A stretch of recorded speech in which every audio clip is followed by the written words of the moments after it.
We're speaking about the brain drain. A lot of young, skilled Africans leaving their countries, going abroad to use their skills in those particular countries. Still on the line with us, we have Jashwin Baijoo, legal manager for African Tax Compliance and Tax Consultancy Consulting South Africa. Unpacking this conversation with us. Jashwin, as we're still having this conversation with you, we do know that Africa is the youngest continent in the world. We have an estimated 10 to 12 million young Africans and even more joining the labor force each year. However, in the continent, we're only able to create around 3 million jobs annually. So there's obviously a big gap there in terms of the labor force that we have and people who are able to work and the people we can accommodate in terms of job creation here. So all these skilled people coming into the workforce, when they take themselves and go abroad, maybe because they want to earn more money or even because they just can't find jobs here. Do we not need their skills in this particular continent? Isn't there a negative effect in terms of, our loss of skills in the continent? So when you say there's a loss, of course there's a loss because losing skilled workers and highly qualified individuals, it does result in an adverse effect on sustainable development in the country. And as I mentioned earlier, if we look at just South Africa and just the Netherlands, in 2021, there were 2,000 South Africans that immigrated to the Netherlands in just that year. Now, if we take that to a continental scale and we multiply that by, let's call it 20, we're suddenly losing 40,000 per year to one other country. So the drain is excessive, but I think best to counter this would be for foreign enterprises to enter into the African continent. And the reason I say that is because that automatically comes with job creation, firstly. It comes with foreign direct investment. Because as we know, from the perspective of any developing country's economy, in order for sustainable development to materialize in these developing countries, an enormous global investment is required. And further to this, and due to a lack of governmental infrastructure in a number of African countries, the public sector is often unable to provide sufficient local resources, firstly, and sufficient capital. But if this were to change and if the mindset were to shift to enabling an ease of doing business in Africa, it would greatly expand the economies. It would also create more jobs, and the millions and millions of young skilled workers or young graduates that we see leaving the continent would then have a reason to stay because they would not study for a number of years and basically sit at home thereafter. No, they would study for a number of years and go into a role that fully utilizes their skills for the development of the respective country. Yeah, so it's kind of a catch-22 situation.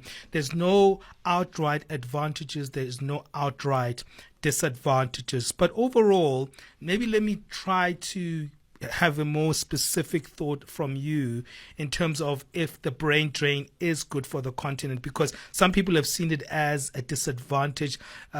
People like you think it's a mixed bag. What's your take on the various narratives that come out around the brain drain? So the various narratives are for the individual leaving, let's call it a Uganda, leaving a Uganda to go and work in the Netherlands. It's a positive. It's a positive for the individual, but it is a negative for the so-called home country that they have left. How come? Expand on that.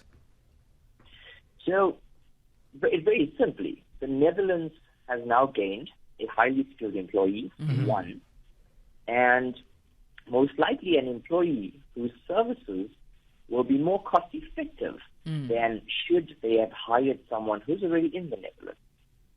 All right? Yeah. Uganda, in this example, on the other hand, has lost a highly skilled individual, and in order to get someone to replace them, so to speak, quite often they would outsource that, not to a Ugandan resident or national. No, they would get someone on either a secondment or a rotation from another country, and quite often we see it is European countries. Get them on a rotation where maybe they're 2 weeks, typically 6 weeks in, 2 weeks out, and that person is then considered an expat for all intents and purposes. And should they be, South Africa to Uganda or vice versa, there are certain other tax regulations to be aware of. But what we see in African countries is most of the time they don't look for those skills at home. They rather have this mindset that we trust in finding these skills offshore and bringing them in.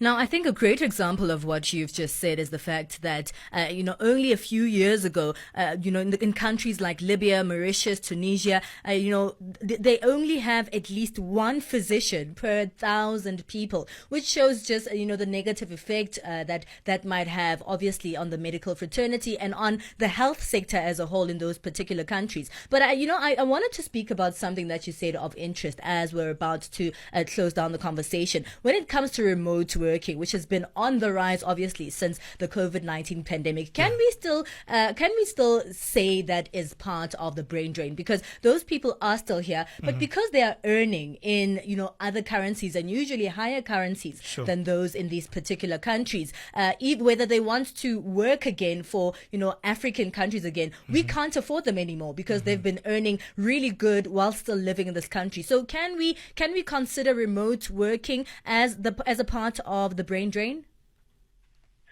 So remote working has its pros and cons.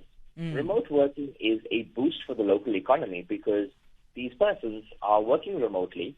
They are rendering services abroad and being paid in foreign currency. Yes. Once converted, it's actually a boost to the local economy, right? Their buying power has increased and there's a bigger economic contribution. Okay. But that being said, with them working remotely, it may also be the case that a number of expatriates do lose out on certain benefits of actually working in country. Okay. And their skill set is now known in, say, in Netherlands. We've been chatting about the Netherlands. Yes. Their skill set is now known in the Netherlands, which means another employer in the Netherlands would come along and say, okay, great, you've done phenomenal work for company A, B, and C. I've been using this company's service for the last 5 years. Your work is brilliant. Come and work for me. I will pay your relocation costs. Yes. And then suddenly, because of that skill set that has been canvassed offshore and has been displayed to these companies that have been utilizing services, suddenly the economy takes a small hit, yes, in the grander scheme of things, but the brain drain takes a bigger hit because this guy is now permanently out, and he's probably not going to come back, honestly speaking. No, absolutely. That makes a lot of sense. And of course, a lot of people going into that particular way because people want to earn money. And unfortunately, our own countries in the continent are really not offering us as much as they would abroad, right? Yeah, it's a mixed bag. Depends on which industries, as Jashwin has highlighted. But definitely, sometimes, as you highlighted, you could be doing, at home kind of work for another country, but then you could be earning better if you lived in that particular country. So it's a really mixed bag. But Jashwin, thanks for helping us unpack this conversation. It's been a very enlightening one. Thank you for also highlighting the different dynamics in light of this very interesting topic. Cool. Thanks so much. And I think just as a parting comment, it must be noted that when we refer to a brain drain, we're referring to knowledge and skill.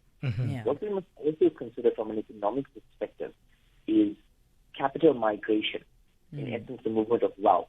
And most of your seasoned, skilled professionals, or highly qualified professionals, have built up substantial wealth. Now, with African countries having unfavorable tax systems, these individuals actually opt to emigrate simply for a more favorable tax system because they know that they can earn higher there and get taxed lower. Sure. Well, thanks for that final pointer there. That was Jashwin Baijoo, legal manager for Africa Tax and Compliance at a company called Tax Consulting South Africa.